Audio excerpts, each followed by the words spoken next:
लग्नाचे दागिने म्हणजे श्रीमंत पेशवाई दागिने, नाशिकचे सुप्रसिद्ध सराफ मयूर अलंकार सराफ। कळवण तालुक्यातील पुरातन हेमाडपंथी मंदिर असलेले देवळी कराड हे गाव अभोना पोलीस ठाण्याच्या हद्दीत असून या ठिकाणी महाशिवरात्रीनिमित्त मोठी यात्रा भरते। परंतु ही यात्रा भरत असताना या यात्रेतच मोठ्या प्रमाणात जुगार खेळला जातो आणि तोही चक्क अभोना पोलिसांच्या डोळ्यादेखत। आणि अभोना पोलीस ठाण्याचे API शिंदे मात्र याकडे सोयीस्कर की अर्थपूर्ण डोळेझाक करताना दिसत आहेत आणि चक्क रात्रभर हा जुगार चालू असून देखील अभोना पोलिसांना दिसत नाही हे आश्चर्यच म्हणावं लागेल। मग या जुगाराला आशीर्वाद कोणाचा, अभोना पोलिसांचा की अजून कोणाचा?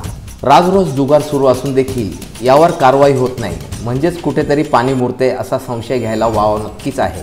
मागील आठवड्यात माननीय पोलीस अधीक्षक ग्रामीण यांच्या आदेशाने कळवण तालुक्यात ग्रामीण पोलिसांनी अवैध धंद्यावर कारवाई करत कळवण पोलिसांवर देखील कारवाई केली होती। मात्र अभोना पोलीस प्रभारी यांच्यावर ही कारवाई व्हावी अशी मागणी नागरिकांकडून केली जात आहे आणि अभोना पोलीस ठाण्याच्या हद्दीतील सर्व अवैध धंदे आणि त्यांचे पाठीराखे कोण असाच प्रश्न नागरिकांना पडला आहे। आता पोलीस अधीक्षक यावर काय कारवाई करणार याकडे सगळ्यांचं लक्ष लागलं आहे।